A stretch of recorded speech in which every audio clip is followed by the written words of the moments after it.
یہاں پر میں 3 وظیفے ایسے بتاؤں گا انشاءاللہ جو ٹاپ آف دا لسٹ 3 وظائف ہیں مصیبت اور پریشانی میں تکلیف دور کرنے کے لیے، سنت وظائف آپ صلی اللہ علیہ وسلم کی طرف سے تعلیم فرمائے ہوئے۔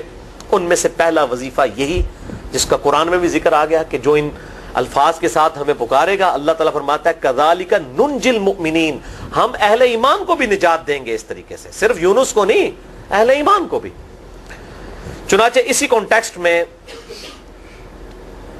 پہلا وظیفہ ہے یہ لا الہ الا انت سبحانک انی کنت من الظالمین کا۔ لیکن اس سے پہلے میں ایک امپورٹنٹ بات کروں دعا کے حوالے سے کہ دعا کی قبولیت کا ایک پروٹوکول بھی ہے۔ ویسے تو آپ مسئلہ 82 دیکھیں گے، اس میں نے اور باتیں بھی کی ہیں، ٹاپک دوسری طرف چلا جائے گا، لیکن انصاف ہے کہ میں اس چیز کو بھی ایڈریس کروں۔ جامعہ ترمذی میں صحیح سند کے ساتھ یہ حدیث موجود ہے، انٹرنیشنل نمبر کے مطابق 593 نمبر حدیث ہے، اور یہ حدیث مشکات میں آپ کو پہلی جلد میں درود شریف والے چیپٹر میں بھی مل جائے گی، اور مشکات کو میں نے ڈکلیئر کیا ہے مشکات از دا انسائکلوپیڈیا آف حدیث، یعنی آپ کو جتنی حدیثیں سکیٹرڈ فارم میں ملیں گی کتب ستہ اور اس سے بھی باہر 13 کتابوں میں، مشکات میں آپ کو مل جائیں گی۔ میں نے اس لیے مشکات پہ پورا لیکچر ریکارڈ کروا دیا ہے، مسئلہ نمبر 111B کے عنوان سے مشکات المصابیح کا مکمل تعارف، وہ ضرور دیکھیں، یعنی مشکات 3 جلدوں میں آپ لے لیں تو انسائکلوپیڈیا آف حدیث آپ کے پاس آ گیا۔ 6294 احادیث ہیں، اور اس میں چونکہ احادیث کی تکرار نہیں ہے تو کتب ستہ اس کے علاوہ بھی 12-13 کتابیں جو ہیں اس میں کور ہیں، اس میں بھی یہ حدیث موجود ہے۔ جامعہ ترمذی میں انٹرنیشنل نمبر کے مطابق 593 نمبر۔ سیدنا عبداللہ ابن مسعود رضی اللہ تعالیٰ عنہ کہتے ہیں کہ ایک دفعہ میں آپ صلی اللہ علیہ وسلم کی موجودگی میں نماز پڑھ رہا تھا، اور سیدنا ابو بکر اور عمر رضی اللہ تعالی عنہما وعلیہم السلام وہ بھی وہاں پہ موجود تھے۔ میں نماز کے جب یعنی کہ تشہد میں بیٹھا، میں نے اللہ کی حمد کی، التحیات للہ والصلوات والطیبات، اس کے بعد درود پڑھا، اور اس کے بعد میں نے دعا مانگنا شروع کی تو آپ صلی اللہ علیہ وسلم نے ارشاد فرمایا سل تعطا، سل تعطا، مانگ تجھے دیا جائے گا، مانگ تجھے دیا جائے گا، یعنی جو درود شریف اور ذکر کے ذریعے متوجہ ہوتا ہے اللہ تعالیٰ اس کی دعا قبول کرتا ہے۔ اور پھر ابن مسعود ادھر ہی روایت کرتے ہیں، ساتھ ہی جامعہ ترمذی میں دوسری حدیث ہے صحیح سند کے ساتھ کہ ایک شخص آیا، اس نے جو ہے وہ نماز کے دوران حمد و درود کے بغیر ڈائریکٹ اللہ سے مانگنا شروع کر دیا، تو جب وہ فارغ ہوا آپ صلی اللہ علیہ وسلم نے اسے بلا کر کہا کہ سائل تو نے مانگنے میں جلدی کی، تجھے چاہیے کہ جب دعا مانگنے لگے پہلے اللہ کی حمد بیان کر، پھر مجھ پر درود پڑھ، اور پھر اللہ کی طرف متوجہ ہو۔ اور اس حدیث میں آتا ہے کہ ایک اور شخص آیا، یعنی ابن مسعود وہ خود تھے، اور اس نے اللہ کی حمد اور درود کے ذریعے دعا مانگی تو آپ صلی اللہ علیہ وسلم فرمایا سل تعطا، سل تعطا، مانگ تجھے دیا جائے گا، مانگ تجھے دیا جائے گا۔ درود شریف پہ میں الگ سے بھی لیکچر دے چکا ہوں، مسئلہ نمبر 56 کے عنوان سے 2 گھنٹے کی گفتگو ہے۔ درود شریف کے صحیح فضائل اور صحیح احکام و مسائل بڑی ڈیٹیل کے ساتھ ہر اینگل سے درود شریف کے حوالے سے آپ کو وہ سمجھ لیں کہ انسائکلوپیڈیا ہے وہ لیکچر، مسئلہ نمبر 56 اہل سنت پاک.com پہ۔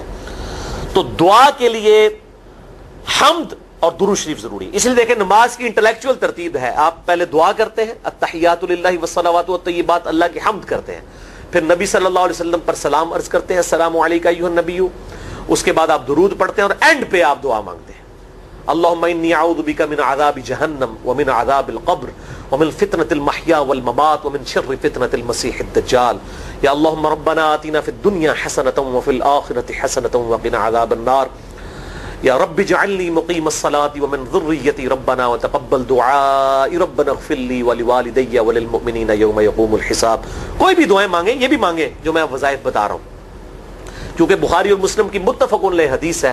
مشکات میں آپ کو تشہد والے چیپٹر میں حدیث مل جائے گی کہ نماز میں تشہد میں درود کے بعد جو چاہو اپنے رب سے مانگو، یعنی عربی میں مانگنا ہوگا، دعائیں مانگیں، دعائیں معصورہ کتاب و سنت میں جتنی ہیں وہ مانگیں، اس کے علاوہ بھی مانگ سکتے ہیں اگر الفاظ درست ہوں لیکن عربی زبان میں۔ تو یہ پہلا وظیفہ جامعہ ترمذی میں انٹرنیشنل نمبر کے مطابق 3505، مشکات میں 2292 نمبر یہ حدیث ہے، اور قرآن حکیم میں تو ہم پڑھ چکے ہیں سورۃ الانبیاء آیت نمبر 87 اور 88 میں آپ صلی اللہ علیہ وسلم نے ارشاد فرمایا کہ یونس علیہ السلام نے مچھلی کے پیٹ میں اپنے رب کو ان الفاظ کے ساتھ پکارا تھا لا الہ الا انت سبحانک انی کنت من الظالمین، اور پھر آپ صلی اللہ علیہ وسلم نے فرمایا کہ جو کوئی شخص اپنے کسی بھی معاملے میں کسی بھی پریشانی میں اس دعا کے ذریعے اللہ کی طرف متوجہ ہو اللہ تعالیٰ اس کی دعا کو قبول فرما لیتا ہے. اور قرآن میں بھی آ گیا نا کذالک ننجی المؤمنین. اور کتنا بڑا فتویٰ آیا میرے بھائیوں سورہ صافات 143 144 فلولا انہ کان من المسبحین. اگر یونس ہمیں ان الفاظ میں ہماری تسبیح نہ کرتا للبث فی بطنہ الی یوم یبعثون, تو مچھلی کے پیٹ میں قیامت تک مچھلی کے پیٹ میں رہتا اگر اس طرح نہ ہمیں پکارتا. اس کی قبر مچھلی کا پیٹ بن جاتی. یعنی یہ اتنا عطاب, اور وہ دور ہو گیا اس دعا سے, بہت بڑا اسماء اعظم میں سے ہے. تو یہ بہترین دعا, بہترین وظیفہ, اسماء اعظم میں سے بہترین چیز, اور سب سے بڑھ کر جو میں نے بات کی کہ بہترین استغفار, اللہ سے توبہ مانگنے کا بہترین ذریعہ. اور کس طریقے سے, اے اللہ تو پاک ہے نا, تجھ سے تو غلطی نہیں ہوگی, میں بندہ ہوں غلطی کروں گا, تو اللہ نے تو معاف کرنا ہے نا, کیونکہ جب بندے نے اپنی عاجزی کا اظہار کر لیا ہے اور اللہ تعالیٰ کو بتایا اللہ یہ تیری کوالٹی ہے, تو غلطی نہیں کرتا, تو میں تو انسان ہوں غلطی کروں. تو یہ ہے پہلا وظیفہ. دوسرا وظیفہ وہ بھی جامعہ ترمذی میں انٹرنیشنل نمبر کے مطابق 3524 نمبر حدیث ہے, لیکن ترمذی کا طریق جو ہے وہ ضعیف ہے. یہ میں پہلے بتا دوں, امام ترمذی نے ساتھ لکھا ہے یہ روایت کمزور ہے, لیکن ضروری نہیں ہوتی کہ روایت اگر ترمذی میں کمزور ہے تو کہیں اور وہ روایت صحیح نہیں موجود ہے. اس کی صحیح سند المستدرک للحاکم میں انٹرنیشنل نمبر کے مطابق 1862 نمبر موجود ہے, اور سنن نسائی الکبریٰ میں 10492 نمبر ہے, اور مشکات میں بھی 2454 نمبر حدیث ہے انٹرنیشنل نمبر کے مطابق. تو صحیح سند المستدرک للحاکم اور سنن نسائی الکبریٰ کے اندر موجود ہے. اور وہ وظیفہ ہے انس ابن مالک کہتے ہیں اور سعد ابن ابی وقاص کہتے ہیں رضی اللہ تعالی عنہما وعلیہم السلام, کہ آپ صلی اللہ علیہ وسلم کو جب کبھی کوئی تکلیف یا پریشانی پہنچتی تو آپ صلی اللہ علیہ وآلہ وسلم ہمیشہ ان الفاظ میں اپنے رب کو پکارا کرتے ہیں, یا حی یا قیوم برحمتک استغیث. اے خود سے زندہ ہر چیز کو تھامنے والے, میں تیری رحمت کے ساتھ تیری مدد کا سوال کرتا ہوں. استغیث بولیں گے نا الف کے ساتھ حمزہ کے ساتھ تو یہ سنگولر کا صیغہ ہوگا, اور اگر ہم بولیں گے نستغیث نون کے ساتھ تو یہ جمع کا صیغہ بن جائے گا. یہ میں اس لیے بتا رہا ہوں, لوگ پوچھ رہے ہوتے ہیں جی بعض جگہ لکھا ہوتا ہے جناب نستغیث, بعض جگہ لکھا ہوتا ہے استغیث, کیا کریے وہ نستغیث جمع کا صیغہ بنا لیا جاتا ہے. جیسے دعا ہے سنن ابی داؤد میں اللہم اجرنی من النار, لیکن اگر جمع کا صیغہ بنائیں گے تو اللہم اجرنا من النار ہو جائے گا. اس طریقے سے دعائے قنوت کے الفاظ ہیں اللہم اہدنی فی من ہدیت, تو جمع کا صیغہ ہوگا اللہم اہدنا فی من ہدیت. یہاں پر بھی ہے یا حی یا قیوم برحمتک استغیث سنگولر کا صیغہ, اور نستغیث پلورل کا صیغہ جمع کا صیغہ. کتنی بہترین دعا ہے, اے خود سے زندہ ہر چیز کو تھامنے والے, میں تیری رحمت کے ساتھ تیری مدد کا سوال کرتا ہوں. تو یہ بھی اسماء اعظم میں سے ہے. سنن نسائی الکبریٰ کے اندر صحیح سند کے ساتھ 10492 اور المستدرک للحاکم میں 1862 نمبر. اب یہاں پہ میں ایک ضمناً بات بتا دوں سنن نسائی الکبریٰ کے بارے میں, چونکہ اکثر لوگ پوچھتے ہیں. میرے بھائیو, ایک سنن نسائی وہ ہے جو کتب ستہ میں ہم پڑھتے ہیں, اس میں یہ کتاب لکھی ہے امام احمد بن شعیب نسائی رحمہ اللہ تعالی المتوفی 303 ہجری. کتب ستہ میں یہ ویسے 5ویں نمبر پہ گنی جاتی ہے, لیکن بخاری اور مسلم کے بعد دنیا میں سب سے صحیح ترین کتاب سنن نسائی ہے, سب سے کم ضعیف حدیثیں اس کے اندر ہیں. بخاری مسلم کے بعد تیسرا نمبر اس کتاب کا ہے. دنیا کی کوئی حدیث کی کتاب بخاری مسلم کے بعد صحیح نہیں ہے جتنی سنن نسائی ہے. سنن نسائی جو ہمارے پاس کتب ستہ میں ہے نا, اس میں ہے 5761 احادیث انٹرنیشنل نمبر کے مطابق, اور یہ ساری انٹرنیشنل کتابیں عربی میں, انگلش میں اور اردو میں ہماری ویب سائٹ اہلسنتپاک.com پہ فری اس کا PDF موجود ہے, آپ ڈاؤن لوڈ کر سکتے ہیں. 5761 احادیث ہیں اس سنن نسائی میں جو ہمارے پاس ہے. اسے ویسے ٹیکنیکل لینگویج میں کہا جاتا ہے سنن نسائی الصغریٰ, چھوٹی سنن نسائی, کیونکہ امام نسائی نے یہ کتاب نہیں لکھی تھی. امام نسائی نے کتاب لکھی تھی سنن نسائی الکبریٰ, بڑی سنن نسائی، اور اس میں حدیث ہیں انٹرنیشنل نمبر کے مطابق 11,770، بخاری مسلم سے بھی زیادہ حدیث ہیں اس میں. لیکن یہ امام نسائی کے ایک شاگرد تھے امام ابن السنی، انہوں نے اس کو مختصر کر کے نا چھوٹی کتاب بنا دیا، اور اب پبلک میں یہی چھوٹی کتاب مشہور ہے. اس کی وجہ سے جب ہم سنن نسائی الکبریٰ کا آپ مشکات میں دیکھیں گے نا تو وہ فرق نہیں کرتے ہیں. جب وہ سنن نسائی کا حوالہ دیتے ہیں نا تو آپ کو نسائی میں وہ ملے گا بھی نہیں، وہ الکبریٰ میں ہوتا ہے، کیونکہ وہ اس تفریق کو مانتے نہیں، وہ تو سنن نسائی الکبریٰ کو سنن نسائی مانتے ہیں. جبکہ ہماری پبلک جو ہے وہ سنن نسائی، وہ میں وہ حوالہ دے رہا ہوتا ہوں کہ جی سنن نسائی الکبریٰ میں 9,928 نمبر حدیث ہے کہ جو آیت الکرسی پڑھ لے فوراً بعد کسی بھی نماز کے فرض کے فوراً بعد تو مرتے ہی جنت میں داخل ہوگا. تو لوگ کہتے ہیں جناب نسائی تے حدیث ہیں جناب 5,761 نے، تسی 9,928 کی تمہیں دس دیو. تو میں ساتھ حالانکہ بول رہا ہوتا ہوں سنن نسائی الکبریٰ، میں نے کبھی اس کے بغیر نہیں بولا. تو الکبریٰ سے آپ کا دماغ تو کام کرنا چاہیے، الکبریٰ کیوں بول رہا ہے ساتھ؟ کوئی یہ صغریٰ بھی ہے جس کی یہ الکبریٰ ہے بڑی، اور ہمارے گرین کارڈ میں یہ وظیفہ لکھا ہوا ہے الکبریٰ کے ساتھ. اسی طریقے سے جو میرا وہ واقعہ کربلا کے اوپر 150 اسناد پر مشتمل پمفلٹ ہے، ریسرچ پیپر نمبر 5B واقعہ کربلا کا حقیقی پس منظر 72 صحیح الاسناد احادیث کی روشنی میں. 72 کا تو ٹائٹل ہے شہدائے کربلا کی نسبت سے، احادیث اس میں 150 ہیں. اس میں اکثر حدیثوں کے حوالے میں نے سنن نسائی الکبریٰ سے دیے ہوئے ہیں. وہ لوگ کہتے ہیں مل ہی نہیں رہی ہے، تو میرے بھائی وہ سنن نسائی الکبریٰ آپ کے پاس ہوگی تو آپ کو ملے گا نا. تو سنن نسائی الکبریٰ الگ سے وہ اصل کتاب ہے، اس میں سے سنن نسائی الصغریٰ بنائی گئی ہے. اسی سنن نسائی الکبریٰ کا چیپٹر ہے خصائص علی، جس میں 194 حدیث ہیں سیدنا مولا علی رضی اللہ تعالیٰ عنہ علیہ السلام کی شان میں. امام نسائی نے ناسبیوں کے خلاف وہ کتاب کا وہ چیپٹر لکھا، وہ خصائص علی چیپٹر ہے سنن نسائی الکبریٰ کا. اس طریقے سے فضائل صحابہ بھی امام نسائی کی جو کتاب ہے وہ بھی اسی کتاب کا چیپٹر ہے. اسی طریقے سے عمل الیوم واللیلہ، صبح و شام کے جو اذکار ہیں وہ چیپٹر بھی اسی سنن نسائی الکبریٰ میں سے ہے. اسی میں یہ وظیفہ ہے کہ جو آیت الکرسی فرض نماز کے فوراً بعد پڑھتا ہے تو مرتے ہی جنت میں داخل ہوگا. میں نے اس کتاب کے اس چیپٹر کا حوالہ نہیں دیا، وہ الگ سے بھی چیپٹر چھپا ہوا ہے، جس طرح خصائص علی الگ سے ہے، فضائل صحابہ الگ سے ہے. خصائص علی تو ہمیں ہماری ویب سائٹ پہ بھی موجود ہے اہل سنت پاک.com پہ. فضائل صحابہ بھی اردو ترجمے اور تحکیم کے ساتھ چھپ چکی ہے. اور یہ عمل الیوم واللیلہ، دن رات کے جو اذکار ہیں، یہ بھی الگ سے عربی میں چھپی ہوئی ہے. تو میں اس کا حوالہ نہیں دیتا، میں سنن نسائی الکبریٰ کا کہتا ہوں 9,928 آیت الکرسی کا وظیفہ.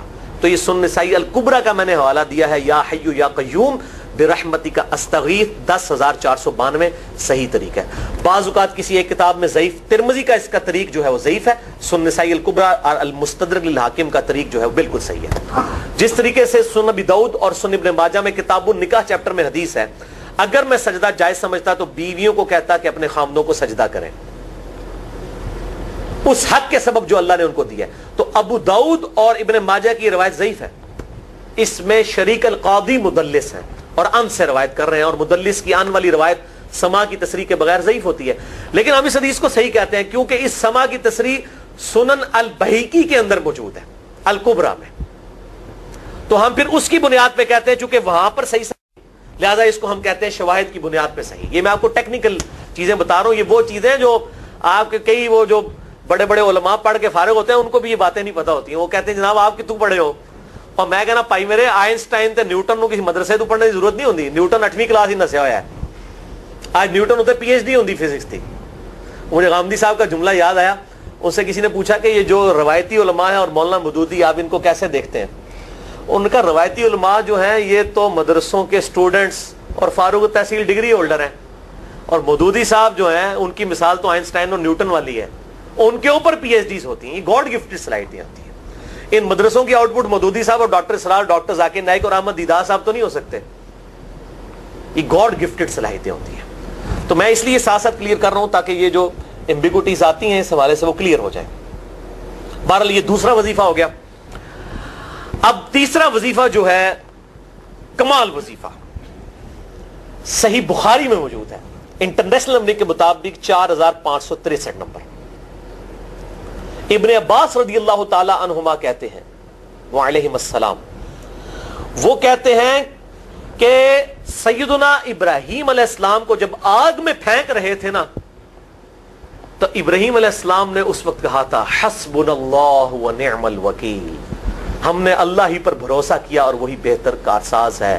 اور تمہارے نبی صلی اللہ علیہ وسلم کو بھی جب مصیبت اور پریشانی آتی تھی وہ بھی پڑھا کرتے تھے حسبنا اللہ و نعم الوکیل، ہم نے اللہ ہی پر بھروسہ کیا اور وہی بہتر کارساز ہے. اس کے بعد وہ شعر جو بنا دیا نا نعم المولا و نعم النصیر، ویسے الگ سے آیت ہے، الگ سے آیت ہے، لیکن یہ شعر نہیں بنانا، بس اتنا ہی وظیفہ ہے حسبنا اللہ و نعم الوکیل.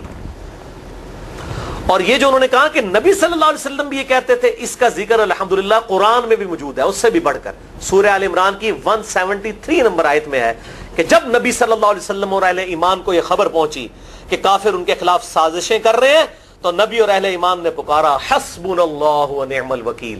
تو حسبنا اللہ و نعم الوکیل قرآن کی آیت بھی ہے، اور یہ ہے وہ آیت، وظیفہ قرآن میں آیا ہوا ہے یہ آل عمران 173 اور صحیح بخاری 4563. اور مجھے بڑا وجد آیا کہ ابراہیم علیہ السلام کو جب آگ میں پھینکنے لگے تھے انہوں نے اس وقت اللہ کو ان الفاظ کے ساتھ پکارا حسبنا اللہ و نعم الوکیل. اچھا یہ جتنے بھی وظیفے ہیں نا میرے بھائیوں، ان کا فائدہ اسی وقت ہے جب آپ کو ترجمہ بھی ان کا آتا ہوگا، ورنہ آپ روزانہ جتنی مرضی تسبیح کھینچتے رہے کوئی فرق نہیں پڑے گا. اس لیے میرا ایک پرسنل مشورہ ہے کہ جب بھی یہ وظیفے پڑھے نا آپ، اردو ترجمہ بے شک آتا بھی ہو رہا ہے، ایک دفعہ اپنی زبان میں اس کو ریپیٹ کریں. یعنی آپ پڑھیں حسبنا اللہ و نعم الوکیل، میں نے اللہ ہی پر بھروسہ کیا اور وہی بہتر کارساز ہے. آپ دیکھیں یہ صوت القرآن چینل میں جب وہ عربی چل رہی ہوتی ہے، جیسے ہی وہ مراج الدین خان کا ترجمہ شروع ہوتا ہے نا، کیسے کب کبھی تاری ہو جاتی ہے، کیونکہ وہ ہماری زبان میں بات ہو رہی ہوتی ہے نا. ابھی ابھی تو نہیں قیام اللیل میں رو رہے ہوتے، ان کی زبان میں بات ہو رہی ہوتی ہے، اپنی زبان کا اثر ہوتا ہے. اسی طریقے سے آپ لا الہ الا انت سبحانک انی کنت من الظالمین، یا حسبنا اللہ و نعم الوکیل، یا حی یا قیوم برحمتک استغیث، جو بھی وظیفے پڑھیں نا، ایک دفعہ ان وظیفوں کو جب آپ الگ سے دعا مانگ رہے ہوں اس وقت اس کو آپ اپنی زبان میں بھی دہرائیں. اور اس کے لیے کوئی تسبیح نہیں کھینچنے کی ضرورت کہ آپ نے اتنے 100 دفعہ پڑھنا ہے. تسبیح تو ویسے ٹھیک ہے، وہ آپ استعمال کر سکتے ہیں، لیکن آپ چلتے پھرتے اٹھتے بیٹھتے ہر وقت جس حالت میں بھی، اور صحیح مسلم میں حدیث ہے کہ یہ جو وظائف ہیں ان کے لیے تو کوئی وضو بھی کیا، غسل بھی پروٹوکول نہیں ہے. ہم عائشہ کہتی ہیں نبی صلی اللہ علیہ وسلم حالت جنابت میں بھی اللہ کو یاد کر لیا کرتے تھے. صحیح مسلم میں حدیث موجود ہے، جنابت والے چیپٹر میں ہر حال میں اللہ کو یاد کرتے تھے. اور جو قرآن میں بھی دعائیں یا اذکار آئی ہیں نا، جب آپ حالت جنابت میں بھی اس کو کریں گے نا تو اس پہ قرآن کا حکم نہیں لگے گا. تو جامعہ ترمذی اور ابو داؤد میں جو حدیث ہے کہ حضرت علی کہتے ہیں نبی صلی اللہ علیہ وسلم کو حالت جنابت کے علاوہ کوئی اور حالت قرآن پڑھنے سے مانے نہیں ہوتی تھی، تو اس سے مراد قرآن کی تلاوت ہے. اگر قرآن کی دعائیں جیسے ہیں بسم اللہ الرحمن الرحیم، یہ بھی تو قرآن ہے، سبحان اللہ بھی تو قرآن ہے، الحمدللہ بھی تو، یہ اذکار جو ہے نا جب آپ اذکار کی نیت سے پڑھ رہے ہوں گے پھر یہ قرآن نہیں شمار ہوں گے، ذکر شمار ہوں گے. اور اس کے لیے نہ وضو پروٹوکول ہے اور نہ غسل کا ہونا ضروری ہے، ہر حال میں اللہ کو یاد کریں. یونس علیہ السلام نے کتنے یاد کیتا ہے؟ پھر ظلمات، مچھلی کے پیٹ میں، جہاں نہ کوئی اگربتی تھی اور تعفن پھیلا ہوا تھا اور اندھیرا ہی اندھیرا تھا، یہاں پہ وہ جناب کس طرح وہ روشن کرتے ہیں، پھر 1.25 دفعہ پڑھواتے ہیں. یعنی میں بتا رہا ہوں آدھا سچ بڑا خطرناک ہوتا ہے. یعنی آیت کریمہ کی اصلیت تو موجود ہے کتاب و سنت میں، لیکن آدھا جو سچ جھوٹ ساتھ ملا لیا نا اس کی وجہ سے سارا بیڑا غرق کر دیا ہوا. اور بجائے یہ کہ لوگوں کو یہ وظیفہ بتایا جائے کہ اٹھتے بیٹھتے چلتے پھرتے اللہ کو ان الفاظ میں یاد کریں، اس کو انہوں نے کوئی اور ہی رنگ دے دیا ہوا ہے اور اس نے 1.25 دفعہ ختم اور پتہ نہیں کیا کچھ بنا دیا ہوا ہے.